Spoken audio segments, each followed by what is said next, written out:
ஆதன் news நேயர்களுக்கு வணக்கம். நான் கவி பாரதி. தலைப்புச் செய்திகளை காணலாம். பாஜக அதிமுக கூட்டணி குறித்து இன்று முக்கிய முடிவு. மாலைக்குள் அறிவிப்பு வெளியாக வாய்ப்பு. தமிழக பாஜக தலைவர் பதவிக்கு இன்று விருப்ப மனு சமர்ப்பிக்கலாம் என கட்சி அறிவிப்பு. விதிமுறை பின்பற்றப்பட்டால் அண்ணாமலை நைனா நாகேந்திரனுக்கு வாய்ப்பு மறுப்பு. சென்னை வானகரத்தில் நாளை பாஜக மாநில தலைவர் தேர்தல். மாலையே புதிய தலைவர் குறித்த அறிவிப்பு வெளியாக வாய்ப்பு. சென்னையில் முகாமிட்டிருக்கும் மத்திய அமைச்சர் அமித்ஷாவை சந்திக்க திட்டமா? ஆண்டவனுக்கே வெளிச்சம் என ஓபிஎஸ் பதில். அமித்ஷாவின் தமிழக வருகைக்கும் பாமகவின் அன்புமணி பதவி பறிப்பிற்கும் தொடர்பு இருக்கிறதா?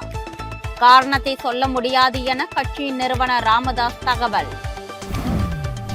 மத்திய அமைச்சர் அமித்ஷாவின் தமிழக வருகைக்கு எதிர்ப்பு. தமிழக காங்கிரஸ் கட்சி சார்பில் இன்று கண்டன ஆர்ப்பாட்டம்.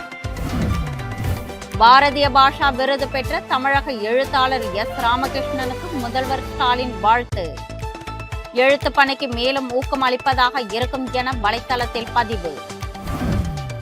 விஜய் தலைமையில் சென்னையில் இன்று தாவேகா மாவட்ட செயலாளர்கள் கூட்டம். பூத் கமிட்டிகள் அமைப்பது தொடர்பான முக்கிய ஆலோசனை. புகழ்பெற்ற ஈரோடு சென்னிமலை முருகன் கோவிலில் பங்குனி தேரோட்டம். பல்லாயிரக்கணக்கான பக்தர்கள் பங்கேற்று வழிபாடு.